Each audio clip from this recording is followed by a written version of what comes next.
خضر علیہ السلام نے جناب موسیٰ علیہ السلام سے کہا تھا کہ آپ میرے ساتھ صبر نہیں کر سکیں گے، جو میں کر رہا ہوں گا آپ نے اس طرح کرنا ہے کہ مانتے جانا ہے، تبصرہ نہیں کرنا۔ اور یہی بڑا مشکل کام ہے، صرف مانتے جانا، یہ مشکل کام ہے۔ ایک جگہ ایسی آئی کہ جہاں گاؤں تھا، حضرت موسیٰ اور جناب خضر علیہ السلام پہنچے تو بستی کے لوگوں نے نہ پانی پوچھا، نہ کھانا دیا، نہ بیٹھنے کو چارپائی دی، لیکن حضرت خضر صبح سے شروع ہوئے اور شام تک ایک دیوار بناتے رہے۔ دیوار گر رہی تھی، اس کو سیدھا کیا، بنایا، اور جب دیوار کو بنا لیا تو حضرت موسیٰ علیہ السلام کہنے لگے اتنے خشک لوگ تھے کہ انہوں نے پانی تک نہیں پوچھا، تو آپ سارا دن کام کرتے رہے، کیا وجہ تھی؟ تو آپ نے فرمایا تمہیں کہا تھا نا تم صبر نہیں کر سکتے، تم نہیں صبر کر سکتے۔ تو فرمایا پھر بتا دیں۔ حضرت موسیٰ علیہ السلام کے سوال پر جناب خضر نے یہ جواب دیا کہ اس دیوار کے نیچے 2 یتیم بچوں کا خزانہ ہے، اگر دیوار گر جاتی، خزانہ ظاہر ہو جاتا تو لوگ وہ خزانہ اٹھا کے لے جاتے، اس لیے بنائی ہے۔ تو کہا کہ بچے ابھی تو انہوں نے کوئی نیک عمل نہیں کیا، تو یہ جو اللہ کا فضل ہو رہا ہے کس وجہ سے ہو رہا ہے؟ تو قرآن کے 2 جملے ہیں، کہا وَكَانَ أَبُوهُمَا صَالِحًا، یہ ان پر فضل اس لیے ہو رہا ہے کہ ان کا باپ نیک آدمی تھا۔ وَكَانَ أَبُوهُمَا صَالِحًا، ان کا باپ وَكَانَ أَبُوهُمَا صَالِحًا، باپ ان کا نیک تھا۔ قاضی ثناء اللہ صاحب پانی پتی رحمت اللہ علیہ فرماتے ہیں وہ ڈائریکٹ باپ نہیں تھا، دادا بھی نہیں تھا، پردادا بھی نہیں تھا، وہ 7ویں نسل میں جا کے نیک تھا۔ تو نسبت کی ایک بہار تو ہوئی نا، ایک بہار تو ہوئی، اس کا ایک اثر تو ہوا نا کہ 7ویں نسل تک کسی نیک آدمی کی اولاد پہ اللہ رحم فرماتا ہے۔ اب ایک آدمی ہے وہ کہتا ہے میں نماز بھی نہیں پڑھنی، روزہ بھی نہیں رکھنا، داڑھی بھی نہیں رکھنی، لیکن میں ہوں پیر صاحب کا بیٹا۔ تو قرآن کہتا ہے وَكَانَ أَبُوهُمَا صَالِحًا، لہذا وہ سارے میرے ہاتھ چومو۔ ایک بات، صرف ایک بات اس کو ذہن میں رکھیں، وہ اپنے شیخ کا، اپنے باپ کے مشن کا مخالف نہ ہو، مخالف نہ ہو، شریعت کی حد توڑنے والا نہ ہو، باقی اگر اس کے اعمال میں کوئی کمی بھی ہوگی تو ہمیں اس کی عزت کرنے کا حکم ہے، ہمیں اس کی عزت کرنے کا۔ حضرت سیدنا نوح علیہ السلام کا بیٹا جناب نوح کے مشن کا مخالف تھا، وہ انکار کرتا تھا حضرت نوح علیہ السلام کا، تو قرآن مجید نے کہا کہ نوح یہ تیرا بیٹا ہی نہیں۔ تو ایسے آدمی کی عزت کرنا ہمارے لیے بہتر، یہ افراط و تفرید ہے۔ کچھ لوگ کہتے ہیں جی پیر صاحب کا بیٹا ہوگا تو گھر ہوگا، اگر اس کے اندر زیادہ خوبی پائی جاتی ہے تو ہم اپنے شیخ کی وجہ سے، اپنے استاد کی وجہ سے، کیونکہ نسبتوں سے نسبتیں ہوتی ہیں نا، نسبتوں سے نبی پاک صلی اللہ علیہ وسلم نے فرمایا تیری ساس اور تیرا سسر تیرے ماں باپ ہیں، کس کی وجہ سے؟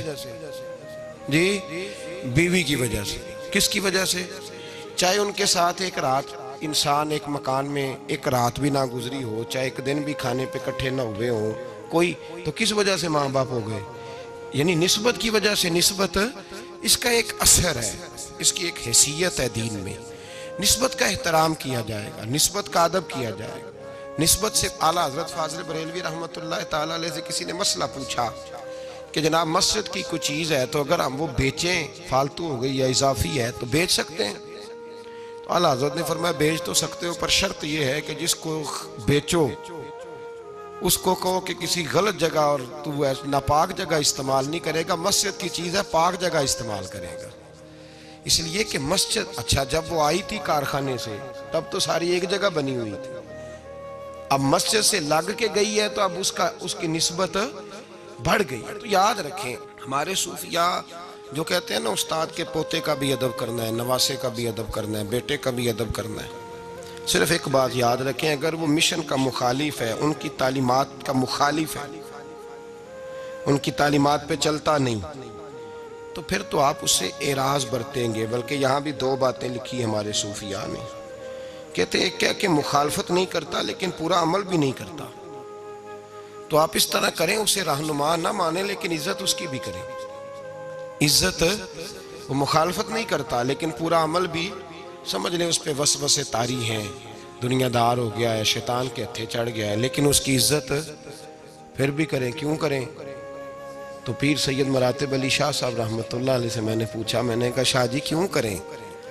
جب وہ اور کسی چکر میں پڑ گیا ہے، چلیں اپنے بزرگوں کی مخالفت تو نہیں کر رہا لیکن پوری تابعداری بھی نہیں کر رہا، تو بزرگوں کی باتیں بڑی ہوتی ہیں۔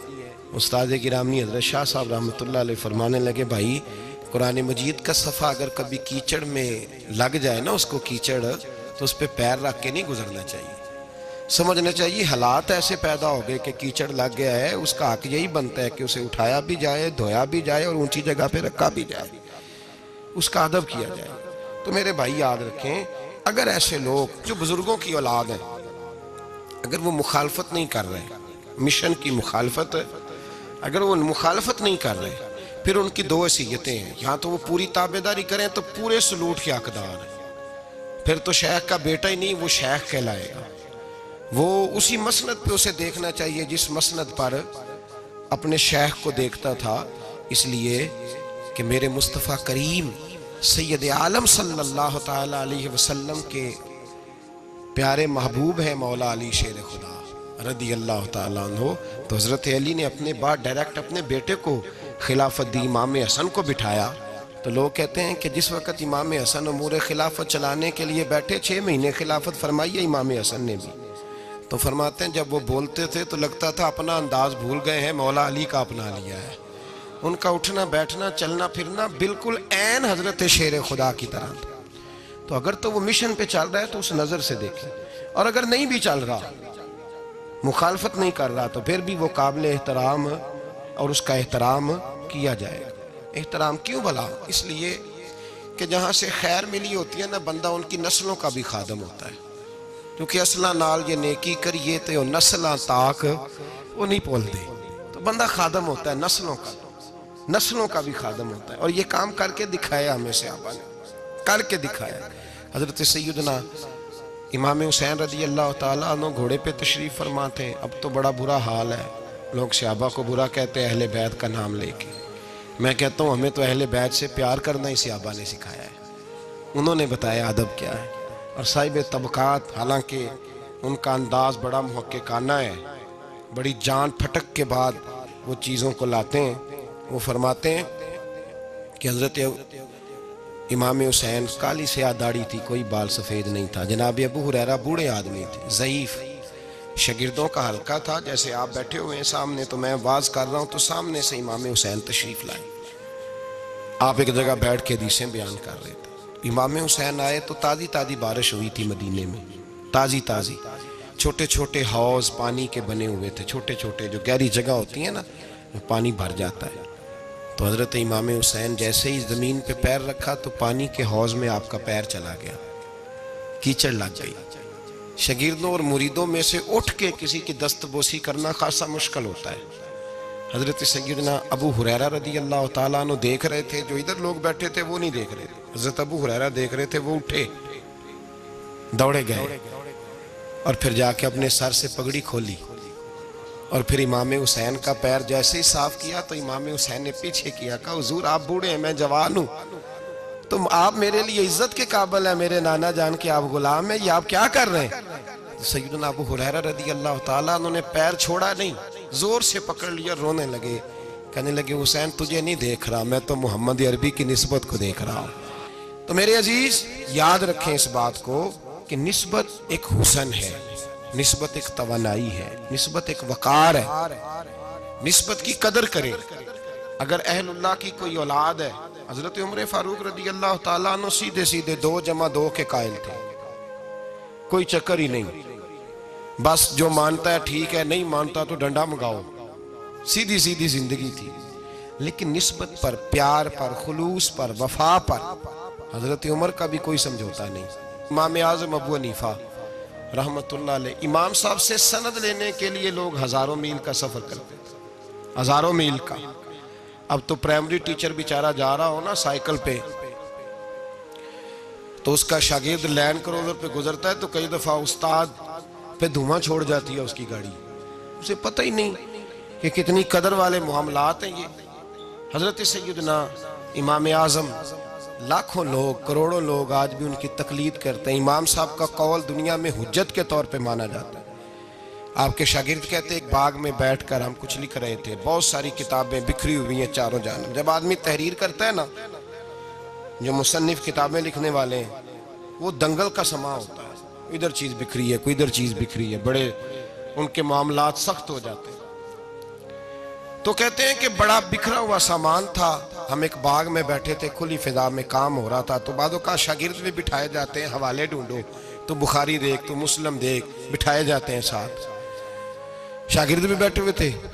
تو کہتے ہیں بچے باہر گیند سے کھیل رہے, ایک گیند آ گئی باغ میں, ایک چھوٹا سا بچہ گیند لینے آیا تو امام صاحب اٹھ کے کھڑے ہو گئے.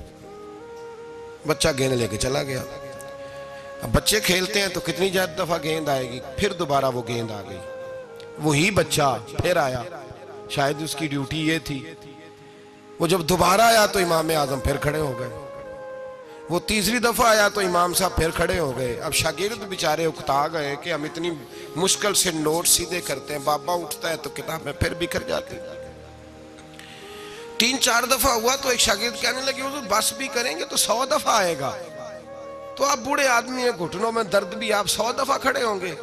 تو امام صاحب فرمانے لگے یہ 1000 دفعہ بھی آیا تو میں 1000 دفعہ کھڑا ہو جاؤں گا. کہا کیوں؟ فرمانے لگے اس لیے کہ یہ میرے استاد کا پوتا ہے, یہ میرے استاد کا, یہ ان کا پوتا ہے, تو میں نے وہاں سے خیر لی ہے, میں ان کی نسلوں کی بھی تابعداری کروں گا. وہ جتنی دفعہ آئیں گے میں اٹھ کے, یہ بے مروت سا زمانہ ہے, بے کیف سا, اس میں خشکی ہی خشکی پائی جاتی ہے. وہ لوگ جو بیٹھے ہیں دروازوں پر, دیکھیں نا نبی پاک صلی اللہ علیہ وسلم نے یہ نہیں فرمایا کہ میری فاطمہ کی بڑی فضیلت ہے, یہ تہجد گزار ہے. حضرت بی بی صاحبہ کے لیے یہ لفظ میرے نبی پاک صلی اللہ علیہ وسلم نے کہیں نہیں بیان فرمایا کہ میری بیٹی قائم اللائل ہے, صائم الدہر ہے, یہ بہت بڑی عالمہ ہے, یہ آپ کو نہیں ملیں گے. حضور نے فرمایا بس میری بیٹی ہے, الفاطمہ تو بدعت. اس کا کمال یہ ہے کہ یہ میری اور تمہارے لیے اتنا کافی نہیں کہ محمد عربی کی بیٹی ہے صلی اللہ علیہ وسلم. فرمایا جس نے اس سے پیار کیا اس نے مجھ سے پیار کیا, جس نے اس سے بغض رکھا اس نے مجھ سے بغض رکھا. تو شرف نسبت یہ صوفیاء نے کوئی گھڑ نہیں لیا نظریہ, یہ قرآن کا, حدیث کا, صحابہ کا بتایا ہوا معاملہ ہے. قدر ایک قیمتی چیز کا نام ہے. قدر والا فیض یاب ہوتا ہے, اور جو بے قدر ہوتا ہے نا اس کا فیض سلب ہو جاتا ہے.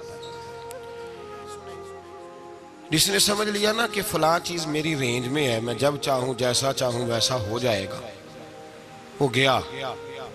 اور جس نے کہا نا نہیں میں تو سال کے راہ ہوں, اس کی مہربانی توجہ کر دیتا ہوں, وہ بچ گیا. اللہ قرآن مجید میں فرماتے ہیں کہ تم اپنے رب کا ادراک نہیں کر سکتے, تم اسے قید کر سکتے, سوچوں میں آنکھوں میں وہ قید ہو سکتا. اسے مانتے جاؤ, اس کا قرب تلاش کرتے جاؤ, اس کے رستوں پہ چلتے جاؤ, اسے قابو کرنے کی کوشش نہ کرنا. یہ جو قابو والا معاملہ ہے نا یہ ٹھیک نہیں. قدر کرنے والے بچ جاتے ہیں, قدر والا فیض یاب ہوتا ہے, بے قدر نقصان اٹھاتا ہے. یاد رکھیں حضرت خواجہ نظام الدین محبوب الہی رحمت اللہ علیہ کے خلیفہ تھے حضرت امیر خسرو, بلکہ محبوب تھے. کبھی کبھی خلیفے اور محبوب میں بھی فرق ہوتا ہے, بلکہ محبوب تھے حضرت امیر خسرو رحمت اللہ علیہ. تو بادشاہ کے وزیر تھے. تو بادشاہ نے کہا ایک دفعہ کہ میرے لیے دعا تو کراؤ, دلی کے حالات ذرا خراب ہے. تو کہنے لگے میں نے کبھی نہیں کہا دعا کے لیے, میں نہیں سفارش کرتا, آپ خود کسی کو بھیج دیں. نے مجبور کیا تو کسی اور آدمی نے کہا حضور انہوں نے کئی دفعہ خواجہ امیر خسرو سے دعا کے لیے کہا ہے بادشاہ نے, تو یہ آپ کو کہتے نہیں, تو آپ دعا کر دیں. تو حضرت خواجہ نظام الدین صاحب کہنے لگے بادشاہ سے کہو میں نہیں تیرے لیے دعا کرتا, دعا کرانی ہے تو حضرت ابو علی قلندر کے پاس پانی پت جائے, وہ دعا کریں گے تو حالات صحیح ہو جائیں گے دلی کے. حضرت امیر خسرو نے جا کے بتا دیا کہ وہ کہتے ہیں وہاں سے دعا کراؤ, ادھر سے. کہنے لگے پھر تو نہیں جانا ہے. تو حضرت امیر خسرو کہنے لگے جی مجھے کسی اور کا رستہ آتا ہی نہیں, میں نے نہیں جانا. کہنے لگے اگر میں حکم کرا دوں تو کہا حکم کا میں پابند ہوں.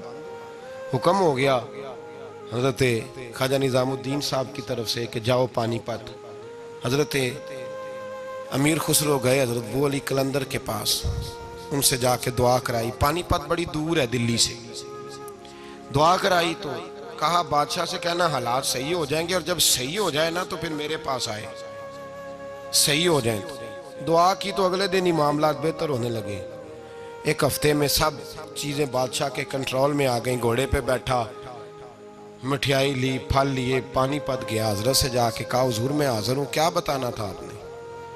آپ فرمانے لگے تو نے دعا کے لیے خواجہ نظام الدین صاحب سے کہا تھا, تو انہوں نے کیا کہا؟ کہ جناب انہوں نے کہا آپ سے دعا کرائیں. فرمانے لگے میں دعا کروں جو ہر جمعرات خود خواجہ نظام الدین صاحب سے دعا کرانے جاتا ہوں. ہر جمعرات جاتا ہوں دلی اور ان سے دعا کرا کے آتا ہوں. تجھے پتہ یہاں کیوں بلایا ہے؟ یہ بتانے کے لیے کہ تیرے حالات خراب کیوں ہوتے ہیں.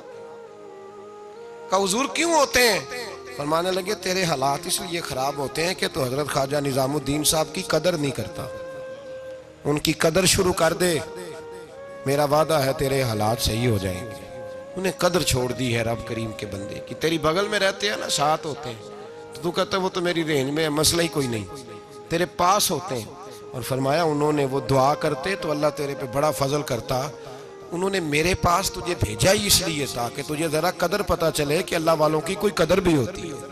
ایسے ہی تو میرے بھائی یاد رکھیں, نسبت کا ایک درجہ ہے, اور یہ ہم نا چکروں میں پڑے رہتے ہیں جس کی وجہ سے نقصان اٹھاتے ہیں. اپنے آپ کو سمیٹ کے رکھیں, نظر پر, زبان پر, سوچ کو پابند رکھیں, اور سیدھا سیدھا جب خیر لینے کا ارادہ بندہ کر لیتا تو پھر اللہ اس کے لیے اسباب بھی پیدا کرتا.